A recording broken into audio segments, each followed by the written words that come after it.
तो I am supreme के amazing episode में आप सभी लोगों का स्वागत है। सबसे पहले मैं मेंबरशिप लेने वाले अपने 3 भाइयों का नाम लेना चाहूँगा, जिनमें हर्षल भाई, जसवंत प्रीत भाई और सौरभ भाई हैं। भाई इन तीनों के लिए ही मैं आज का जो एपिसोड है वो 2 एपिसोड को एक साथ मिलाकर बनाने वाला हूँ। और दूसरी बात, भाई लोग आप कमेंट्स कर सकते हैं, आपके कमेंट्स पर हमेशा ही मेरा नज़र रहेगा और रिप्लाई भी रहेगा। तो आप अपनी मर्जी के अनुसार जिस तरह के भी रिक्वायरमेंट चाहते हैं मुझे बता सकते हैं। मेरा फुल सपोर्ट आप लोगों के साथ है और आपका सपोर्ट मेरे साथ है, इसके लिए बहुत बहुत धन्यवाद। तो हमारे इस एपिसोड की शुरुआत उसी सीन से होती है जहाँ पर हम देख पा रहे होते हैं कि आसमान में क्रैक्स आ रहे होते हैं और जगह जगह से स्पेस टूटकर दूसरी ओर से बर्फ वाली तूफान बहुत तेजी के साथ इस ओर आ रही होती है। और इस तूफान को देखकर वे लोग कह रहे होते हैं कि यह जो जगह है विनाशकारी विंटर रूल्स के पावरों से टूट रही है और तबाह हो रही है। तभी कैटगर्ल कहती है कि जो नॉक आर्क थी उसकी शक्ति अब यहाँ से खत्म हो चुकी है, गायब हो चुकी है, तो उसका प्रोटेक्शन भी हमसे हट चुका है। यदि कोई और होली आर्टिफैक्ट हो जो उसका टक्कर दे सके तो शायद हम इस आपदा से, इस मुसीबत से बच पाएंगे। तभी लियन अपने पर्पल ट्राइपॉड को पकड़े हुए होता है और वह कहता है कि हाँ, यहाँ पर एक आर्टिफैक्ट तो है, लेकिन यह निश्चित तौर पर मिस्टीरियस लेवल पे है। लेकिन मैं इतना जानता हूँ कि यह किसी भी तरीके से नॉक आर्क के लेवल पर तो बिल्कुल भी नहीं है, मतलब कि होली आर्टिफैक्ट यह बिल्कुल भी नहीं है। जैसा कि आप कह रहे हैं, इमोर्टल माउंटेन की जो पावर थी, जो थ्रोन एम्परर की पावर थी, वह इस ओर बढ़ती आ रही है, तो उसे रोकने की क्षमता तो इसमें बिल्कुल नहीं है। मैं यह चीज़ श्योरली तौर पे जानता हूँ। और इधर लिटिल किंग कहता है कि लियन, यदि हम अब एक साथ मिलकर काम नहीं करते हैं तो इस मुसीबत में हम सभी पक्का मारे जाएंगे। हमारे पास बिल्कुल प्रोटेक्शन नहीं है। इस बात को सुनकर लियन गुस्सा हो जाता है और उसकी ओर अंगुली करते हुए कहता है कि मेरे साथ मिलकर काम करने के बारे में बात भी मत करना। तुम तो इस बारे में भूल ही जाओ। और जहाँ तक बात रही पावर्स की, यदि मेरे पास अभी पर्याप्त शक्ति होती तो सबसे पहले मैं तुम्हें यहाँ पर थप्पड़ मार मार के मार डालता। और इतनी बुरी बेइज्जती सुनने के बाद लिटिल किंग भी थोड़ा शर्मा जाता है, क्योंकि भाई लिटिल किंग के लियन ने शुरू से मदद की है, लेकिन इस बंदे ने बिल्कुल भी लियन की मदद नहीं की थी और उल्टा कहा था कि ये फैंग को ये जिंदा छोड़ देगा, चाहे उसके साथ जो भी करे फैंग, और सिर्फ जिंदा रहने लायक छोड़ेगा। और हम इधर देखते हैं दूसरी ओर जो ये फैंग के साथी होते हैं वे सभी भी बर्फ के चपेट में आ रहे होते हैं। तभी जो इधर से जो जोकर जैसा दिखने वाला एल्डर होता है, इसका नाम एल्डर क्यू है, और इधर एल्डर क्यू कहता है कि यंग मास्टर, यदि आप जल्दी नहीं जागे तो हम सभी आपको अलविदा कहने वाले होंगे, मतलब कि मारे जाएंगे। यहाँ पर जितने हैं हर कोई मौत से नहीं डरता है, वे बस इस बात से डरते हैं कि वे इस दिन को नहीं देख पाएंगे जब हमारा होली फायर टेम्पल उस महान गरिमा और प्रतिमा को वापस पाएगा। और हम इधर ताऊ गुआन को देखते हैं जिसकी हालत बहुत ही खराब होती है और वह कह रहा होता है, एल्डर क्यू, मुझे डर है कि मैं अब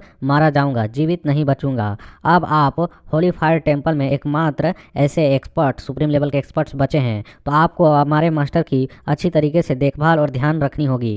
यह सुनकर वह कहता है कि नहीं ताऊ गुआन, बकवास करना बंद करो, तुम बिल्कुल भी यहाँ से हमें छोड़कर नहीं जा सकते हो। तभी हम देखते हैं कि जहाँ पर ये फैन होता है वहाँ से आवाज़ आती है कि वह इस स्थिति में बिल्कुल भी नहीं मरेगा। और इस बात को सुनकर जो फैंग होता है वह भी हैरान हो चुका होता है और उसने यहाँ पर अपने 5 एलिमेंट के पावर से येफेन को जकड़ रखा होता है। और हम येफेन को देखते हैं जो उन 5 एलिमेंट के जो पावर्स होते हैं उनके एक हाथ को पकड़ता है और बस हल्के से थोड़ा सा झटकता है और अपने हाथ को हल्के से पीछा करने के मात्र से ही वह जो पावर की लाइन होती है वह कट हो जाती है, जिसकी वजह से बैक स्लैश सीधे जाकर फैंग को पड़ता है। और हम देखते हैं कि फैंग की बुरी हालत हो जाती है, वह चीखता चिल्लाता है, उसके मुंह से खून निकलता है। और ये फैंग को हम देख पा रहे होते हैं जो कि बहुत ही कूल तरीके से वहाँ पे अपने गोल्डन एनर्जी और ऑरे को रिलीज करके खड़ा होता है। और इधर फैंग अपने मन में कह रहा होता है कि यह कैसे हो सकता है, मैं एक 9 स्टार मार्शल सुप्रीम हूँ।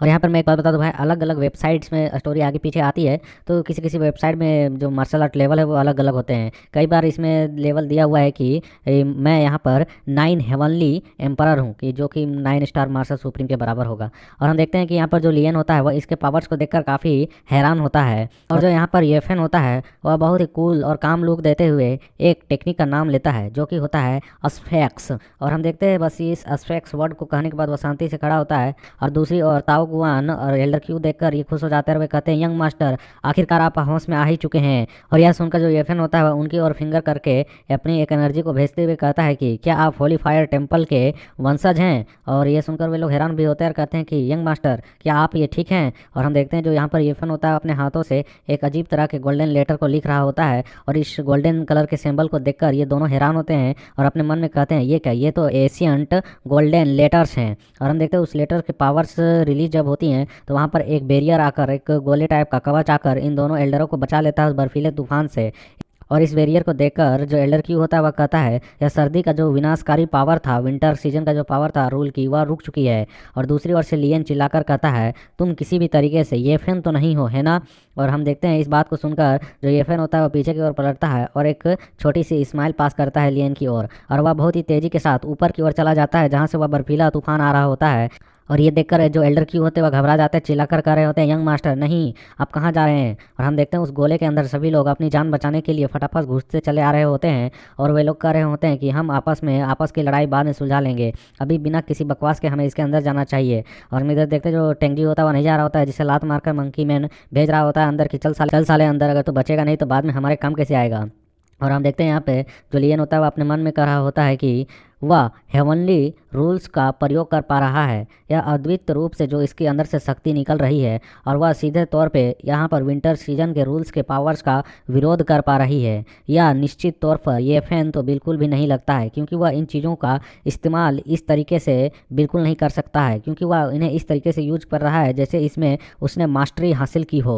और हम देखते हैं ये फैन को जो बहुत ही तेज़ी से आसमान की ओर जा रहा होता है, और लियन उसके बारे में अभी भी सोच रहा होता है, कहता है क्या मैं यह सोच रहा हूँ क्या यह वही व्यक्ति हो सकता है जो इसके अंदर, मतलब कि अभी कोई और किसी और व्यक्ति का सोल है, किसका है अंदाज़ा लगा सकते हो। और हम देखते हैं जो ये फैन होता है वह बहुत ही तेज़ी से उस बर्फीले तूफान की ओर बढ़ रहा होता है, और इधर अंदर दोनों एल्डर ताउगवान कर रहे होते हैं कि यंग मास्टर उनके साथ वास्तव में क्या हो रहा है, वह इस तरीके की हरकतें क्यों कर रहे हैं। लियन कहता है कि मुझे यकीन नहीं है, लेकिन अब मेरे पास कुछ अनुमान हैं कि वह कौन हो सकता है। और हम देखते हैं यहाँ पर वह विंटर की पावर बहुत ही तेज़ी से इनकी ओर बढ़ रही होती है, इन्हें घेरने वाली होती है, पूरी तरह से कैप्चर करने वाली होती है, और ये फैन इसके बीच में होता है। वह वहाँ पर जाकर कहता है ऐसी शक्तिशाली शीत ऋतु की पावर, वाह क्या बात है। और वह वहाँ पर मुस्कुराते हुए अपने हाथ को आगे की ओर बढ़ाता है, नौकार को बाहर निकालता है और कहता है कि क्या यह इस युग में, मतलब कि इस जनरेशन की जो ताकत है वह इतनी ही है, और यह क्या एक एक्सपर्ट लेवल की पावर है जिससे तुम लोग बच नहीं पा रहे हो। वास्तव में मैं इसे देखना चाहूँगा, आजमाना चाहूँगा। और इधर यह देखकर इधर दोनों एल्डर घबरा जाते हैं और कहते हैं मास्टर नहीं नहीं बिल्कुल नहीं। और हम देखते हैं जो इधर ये फैन होता है वह अपने फिंगर से इशारा करता है और नौकार को एक्टिवेट करता है, जिससे वहाँ पर उसके अंदर से ब्लू वेल निकलती है बाहर की ओर। और हम देखते हैं वो बाहर की ओर आकर अपने साइज को और भी बड़ा करने लगती है, और वह ये फैन के ऊपर खड़ी होती है। और उस बड़े से ब्लू वेल को देखकर ये सभी लोग चिल्लाकर कहते हैं ये तो नोक आर्क है। और हम देखते हैं इधर हमारे ब्लू वेल यानी कि नोक आर्क को, जो कि अपने साइज को बड़ा करके बहुत ही तेज़ी से सीधे जाकर उस बर्फीले तूफान से जाकर टकरा जाती है। और हम देखते हैं इसके टकराने के बाद वह उसके आगे नहीं बढ़ पा रही होती है, और इसे देखकर ये फैन कहता है कि ओह लगता है यह इसे अंदर जाने से रोक रहा है। और वह एक और सिंबल को बनाता है और उसके पावर्स को बढ़ाकर सीधे नोकार के अंदर डाल देता है, और कहता है तो फिर मेरे पास कोई और विकल्प नहीं है, मुझे इसकी शक्ति बढ़ानी होगी और दिखानी होगी। और हम देखते हैं नोकार के अंदर जैसे ही वो पावर्स इंजेक्ट होती है, वह वहाँ पर बहुत ही तेज़ रोशनी के साथ उस बर्फीले तूफान को चीरते हुए तोड़ते हुए दूसरी ओर से निकल जाती है, और आसमान में जाकर एक कस के दहाड़ मारती है, जिससे काफ़ी ज़्यादा एनर्जी वेव भी रिलीज होती है। और वहाँ बर्फीले तूफान के जो आ रहे होते हैं उन्हें ब्रेक करके उसके अंदर ही सप्रेस करके दो हिस्सों में बांट दिया होता है, और हमें दिखाया भी जाता है कि इनका जो गोला होता है उन दो हिस्सों के बीच से गुजर रहा होता है। और यह सब कुछ देखकर समुराई मैन कह रहा होता है आखिरकार बाहर की ओर क्या हो रहा है। इन सीन्स को तो देखकर ऐसा लग रहा है मानो जैसे आसमान टूटकर जमीन पर गिर रहा हो। और लिटिल किंग कहता है कि यह इमोर्टल माउंटेन की शीत ऋतु की ताकत थी, जो कि अब यहाँ पर खत्म हो रही है। इस स्नोक आर्क के पावर ने उस इमोर्टल माउंटेन की पावर को खत्म कर दिया है। और हम देखते हैं कि स्नोक आर्क के बड़े से परछाई सीधे जमीन पर दिख रही होती है, जहाँ इनका गोला इसकी आंख की तरह लग रही होती है। और हम देखते हैं नौकार को, जो कि वापस अपने साइज को छोटा करते हुए येफेन के पास चली आती है, और उसे येफेन अपने हाथों में पकड़कर एक छोटे से बच्चे की तरह खिला रहा होता है, और खुश होते हुए कहता है कि यह एशियंट स्क्रिप्चर पहले से ही रूल्स के पावर्स के टॉप लेवल पर है। मैं अपनी डिवाइन इंद्रियों के बिना इनका उपयोग तो बिल्कुल भी नहीं कर सकता हूँ। शुरुआत से ही यह काफ़ी एनर्जी को खपत करती है और बहुत ही बड़ी मात्रा में एनर्जी को एब्जॉर्ब करती है। और हम देखते हैं जो येफेन होता है वह शांति से वहाँ पर बैठ जाता है, और वह फिर से उसी वर्ड को कहता है सेफेक्स। हालांकि मैंने इसका मीनिंग भी खोजा लेकिन मुझे कुछ मिला नहीं। और हम देखते हैं वह इस वर्ड को जैसे ही बोलता है, वहाँ के जो बर्फीले तूफान होते हैं, जो जमीन होती है, वह हटने लगती है। और उन चीज़ों को हटते हुए देखकर जो लिटिल किंग है वो सबसे ज़्यादा हैरान होता है और शौक भरे नज़रों की ओर से सामने की ओर देख रहा होता है, क्योंकि यहाँ पर लिटिल किंग का खजाना सभी लोगों के सामने आ चुका होता है। और हम यहाँ पर ग्रीन कलर के फॉरेस्ट को देख पा रहे होते हैं, और जहाँ पर ब्लू कलर की ट्री भी होती है। और इन सीन्स को देखकर सांग कहता है क्या ये वही चीज़ हो सकता है जो मैं सोच रहा हूँ। और हमें उस बर्फीले ट्री को दिखाया जाता है जो कि काफ़ी ज़्यादा सुंदर लग रहा होता है, और यह लिटिल किंग का रियल बॉडी है, मतलब कि रियल ट्री बॉडी है। और इस चीज़ को देखकर लिटिल किंग घबराता है, और लियन हैरान होता है और सांग खुश होता है और कहता है कि कोलाथे एवरलांटिस एशियंट सदाबहार ट्री। और लियन कहता है कि मुख्य भाग यहाँ पर नज़र आ रहा है, मतलब कि यही मेन कोर एरिया है। और इसके साथ हमारा यहाँ एक चैप्टर कंप्लीट होता है, लेकिन अपने ब्रदर्स के लिए मैं सेकंड चैप्टर भी इसमें जोड़ रहा हूँ। और हम यहाँ पर देखते हैं कि उनका जो गोला वाला एरिया होता है वह धीरे धीरे करके इनसे हट रहा होता है। और दूसरी ओर ये फैन शांति से बैठकर हवा में मानो जैसे कल्टिवेट कर रहा हो या फिर अपनी एनर्जी को एब्जॉर्ब कर रहा होता है। और इन सारे सीन्स को देखकर जो लिटिल किंग होता है वह अपने मन में कह रहा होता है, मुख्य हिस्सा जो है वह प्रकट हो चुका है। यह स्थान पावरफुल व्यक्तियों से भरा हुआ है। मुझे विश्वास नहीं है कि मैं इन लोगों के बीच सुरक्षित रह सकता हूँ। लेकिन यहाँ जो सबसे बड़ी समस्या है वह यंग मैन है, मतलब कि यहाँ पर येफेन की बात हो रहा है। और हम देखते हैं येफेन वहाँ पर हवा में होता है और बाकी सभी बंदे नीचे ज़मीन की ओर आ चुके होते हैं और सभी लोग येफेन की ओर देख रहे होते हैं। तभी जो सांग होता है वह कहता है कि मैं समझ रहा हूँ, वह जो यहाँ पर है वह होली आर्टिफैक्ट के विरासत को एब्जॉर्ब कर रहा है, उसे स्वीकार कर रहा है, मतलब कि उसे मेंटेन कर रहा है। और सांग येफेन के सामने झुकते हुए कहता है कि मैं डीमन जाति से सांग हूँ। मेरा आपसे कोई भी दुश्मनी नहीं है, कोई इरादा भी नहीं है आपका विरोध करने का। मैं केवल इस शाश्वत सदाबहार ट्री से कुछ लेना चाहता हूँ और कुछ नहीं। मुझे आशा है कि आप हमें यहाँ से जाने देंगे और कोई हस्तक्षेप नहीं करेंगे। और हम देखते हैं कि वह लोग धीरे धीरे करके आगे की ओर बढ़ रहे होते हैं, बट येफेन की ओर से कोई भी रिस्पॉन्स नहीं मिलता है। इसे देखकर सांग कहता है कि तो फिर मैं आपकी खामोशी को हाँ समझ लेता हूँ, है ना। और यह कहकर हम देखते हुए लोग तेजी के साथ येफेन के बगल से होकर आगे की ओर बढ़ जाते हैं। और दूसरी ओर जो टेंजी होता है वो कहता है, अरे लेकिन नो कार का क्या, वो तो मेरा है ना, मुझे उसे दिलाओ। और हम देखते हैं यहाँ पर जो फॉक्समैन होता है वह कहता है, सेन तुम कहाँ जा रहे हो। और जो इधर कैप्टन होता है वह कहता है कि मिस्टर यू, मेरे पास अभी कुछ काम है, उसे मुझे ध्यान देना है, आप आगे बढ़ें, हम किसी और दिन फिर मिलेंगे। तो फॉक्समैन कहता है ठीक है मैं समझ गया, उसका ध्यान अच्छे से रखना। और हम देखते हैं कि यहाँ पर लिटिल किंग अपने मन में कह रहा होता है, अगर ये लोग मेरे मेन बॉडी को लेने की हिम्मत करते हैं तो मैं इनको यहाँ से बिल्कुल भी जिंदा नहीं जाने दूंगा। आज मैं यहाँ पर तुम सभी को मौत के घाट उतार दूंगा।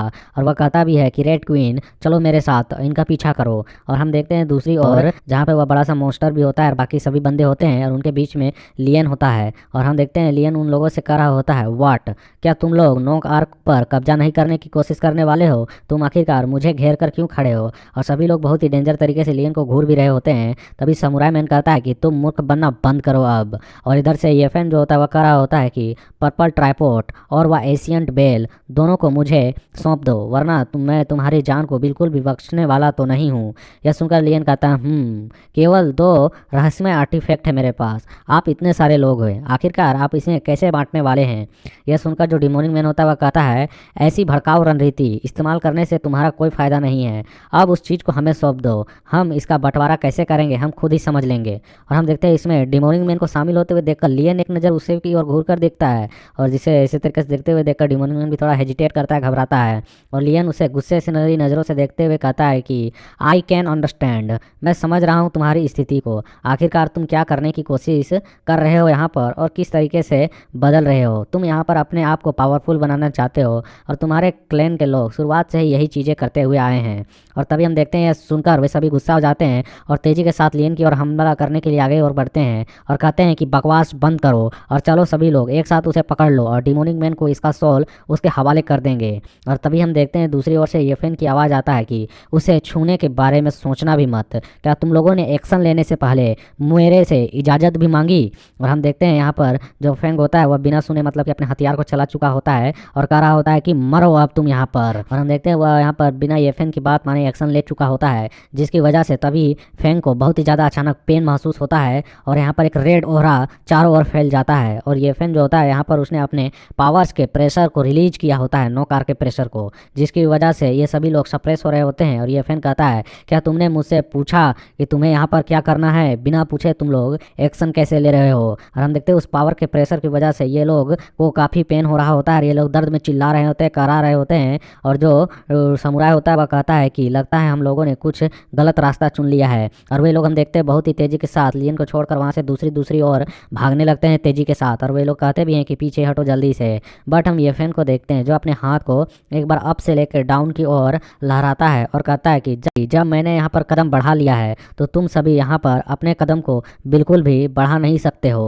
और हम देखते हुए अपने हाथ को आगे की ओर बढ़ाता है और एक अजीब तरीके का पाम उसके पूरे पीछे की ओर एरिया में गोल्डन कलर की जनरेट हो जाती है और जहाँ ये फैन खड़ा होता है वहाँ पर भी एक बड़ा सा पाम रिलीज होता है। और इस पावर को देखकर चे कहता है कि ये बिल्कुल भी अच्छा नहीं है हमारे लिए। और लियन अपने मन में कह रहा होता है इस पावर को देखकर कि इस प्रकार की पाम अटैक मेरी जो ग्रेटर पाम अटैक है उसकी तुलना में काफ़ी पावरफुल लग रही है। और दूसरी ओर हम देखते हैं कि यहाँ पर इन सभी के पीठ पर एक एक कस के पाम अटैक पड़ता है और इनका खेल यहीं पर ख़त्म होने के लिए इनका आगे की ओर एक और बड़ा सा पाम अटैक होता है। और हम देखते हैं इन सभी अटैक्स के पड़ने पर ये लोग एक एक करके करके करके मारे जा रहे होते हैं। मतलब कि इनका अटैक सीधे इन पर लगा होता है, बहुत ही पावरफुल अटैक होता है जिसकी वजह से इनका काम यहीं पर तमाम हो रहा होता है।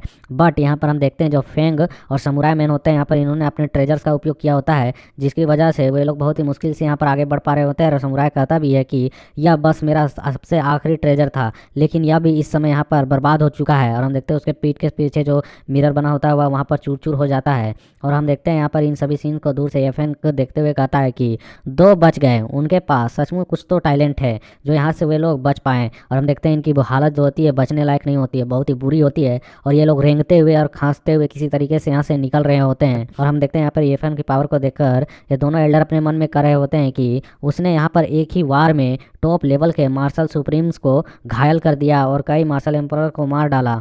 निश्चित तौर पर कोई बेवकूफ़ भी देखकर बता देगा कि यह येफेन तो बिल्कुल भी नहीं है जैसा लियन ने शुरू में कहा था। और हम देखते हैं जो लॉर्ड सांग होते हुए कहते हैं ये डिवाइन पाम अटैक न हमारे होली रीजन की एक गुप्त टेक्निक है जो कि हमसे खो चुकी है। इसे इस्तेमाल करना अब हमारे यहाँ कोई नहीं जानता है। आखिरकार आप कौन हैं और यंग मास्टर को क्या हुआ, वह कहाँ पे है?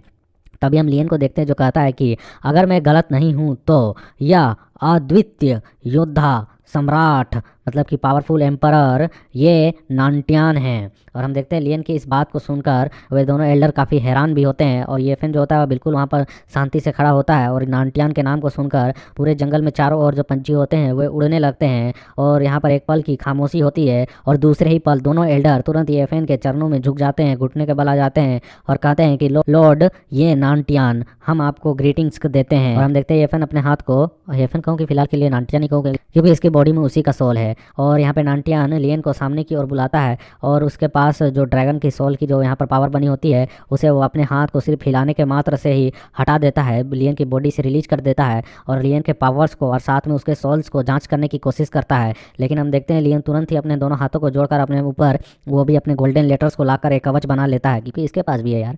और लियन कहता है अपने मन में मुझे उसे झांकने बिल्कुल नहीं देना होगा अपने भीतर, नहीं तो वह मेरे रहस्यों को जान लेगा। और हम देखते हैं जब ये सब कुछ नांटियान देखता है कि ऐसा हो रहा है, वह देख नहीं पा रहा है तो वह भी थोड़ा सा चिढ़ता है और फिर अगले ही पल हंसते हुए कहता है कि लगता है आपके पास भी कुछ मिस्टीरियस भरी चीज़ें हैं, ये काफ़ी इंटरेस्टिंग और दिलचस्प भरी लगती हैं।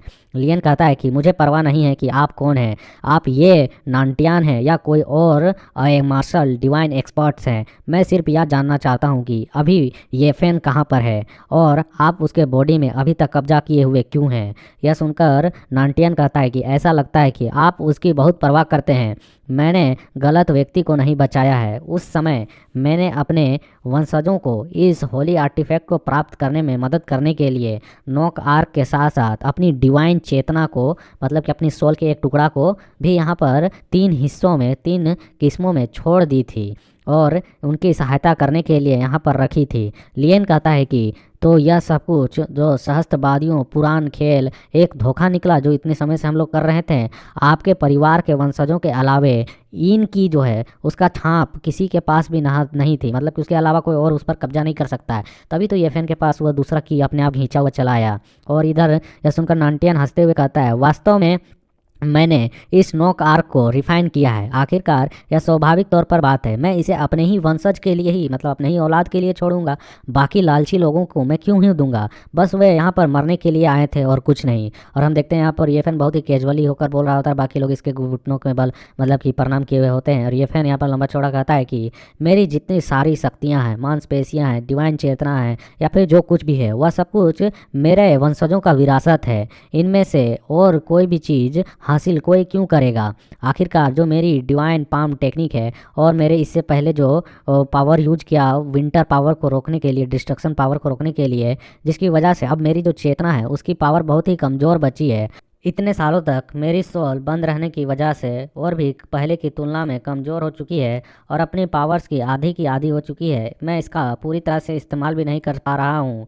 हालांकि मैंने पिछली बार एक मार्शल इंटेंट को महसूस किया था। वो क्या था आखिरकार, वह किस चीज़ की एनर्जी थी। वो लियन के ट्राइपॉड की पावर्स की बात कर रहा है और यहाँ पर वह कहता है कि अब मैं सोचूं तो मुझे इस बच्चे की थोड़ी सी मदद चाहिए होगी। और हम तभी देखते हैं लियन यहाँ पर इनके बातों को सुनकर समझ रहा होता है, इसलिए वह चुपके से धीरे धीरे करके सर्रा यहाँ से निकलने की कोशिश कर रहा होता है। वह जाते हुए कहता है कि इन महत्वपूर्ण मामलों में बिल्कुल भी मैं हस्तक्षेप नहीं करना चाहूँगा। आखिरकार आप ये चीज़ें मुझसे क्यों पूछ रहे हैं, या आपके होली फायर टेम्पल के लोगों की आपस में बातें हो रही हैं तो आप ही लोग इन्हें सुलझाएं।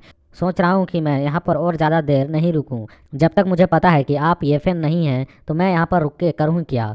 तभी लियन आगे की ओर देखकर कुछ सोच रहा होता है और यहाँ पर नांटियान की बातों को सुनकर लियन हैरान हुआ होता है और वह पीछे की ओर पलटकर देखता है और नांटियान कहता है कि क्या आप मुझसे डिवाइन क्षेत्र के बारे में कुछ पूछना चाहते हैं, या फिर डिवाइन रियलम, या फिर डिवाइन टेक्निक्स, या फिर उन रूल्स को, जो लेटर्स को जिन्हें लियन समझने की कोशिश कर रहा था।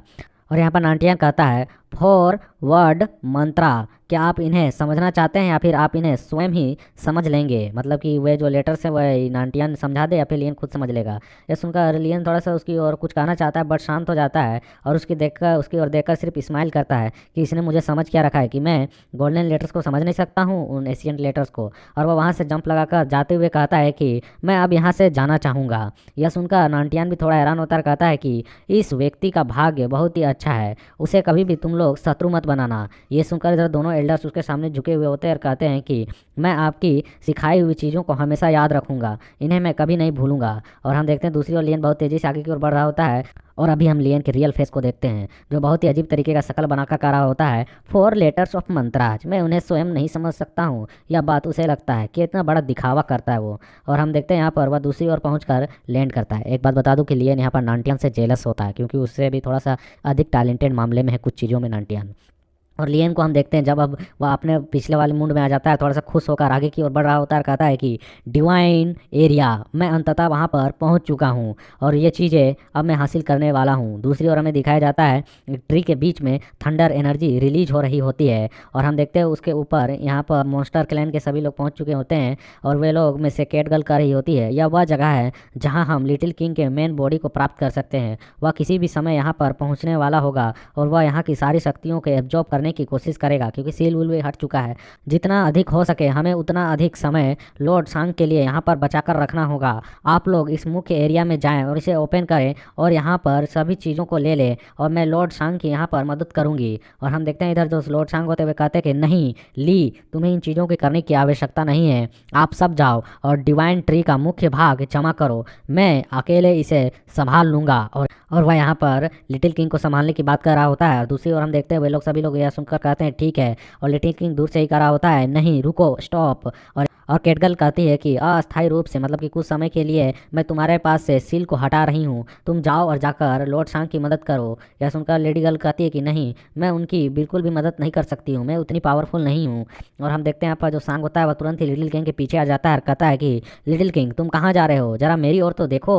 और उसने यहाँ पर अपने एक हाथ में इन और यांग एनर्जी इकट्ठा की होती है जिसे देखकर लिटिल किंग भी कहता है आखिरकार ये क्या, ये वह चीज़ तो नहीं है और हुड्डू क्लैन की इंटेंट डिवाइन एबिलिटी तो नहीं है। और यहाँ पर वो हम देखते हैं उस टेक्निक को जैसे ही लॉर्ड सांग यहाँ पर परफॉर्म करते हैं तो वो एक तरफ इन और एक तरफ यान एनर्जी बन जाती है और उसके बीच में ये दोनों ही बंदे फंस चुके होते हैं और उसके अंदर फंसकर लिटिल किंग कह रहा होता है क्या इससे मैं बिल्कुल भी हिलने डुलने में असमर्थ हो रहा हूँ, मैं यहाँ से बिल्कुल भी नहीं हिल पा रहा हूँ। और इस चीज़ को सोचकर वह काफ़ी घबरा रहा होता है। सांग यहाँ पर खुश होते हुए कहता है कि बस यहीं रहो लिटिल किंग और मेरे साथ बाकी चीज़ों को होते हुए देखो। एक बार जब मैं तुम्हारे मेन बॉडी को इकट्ठा कर लूँगा, प्राप्त कर लूँगा, तो स्वाभाविक रूप से तुम्हें यहाँ से जाने के लिए दे दूँगा, रिलीज कर दूँगा। और इसके इसी बेरहमी वाले सीन के साथ ये एपिसोड ख़त्म होता है। तो like, comment, subscribe and support, चाहो तो सुपर चैट करो, सब्सक्राइब करो, लाइक करो, भाई को सपोर्ट करो और जहाँ तक मुझसे हो सके मैं आप लोगों के लिए मेहनत करूँगा।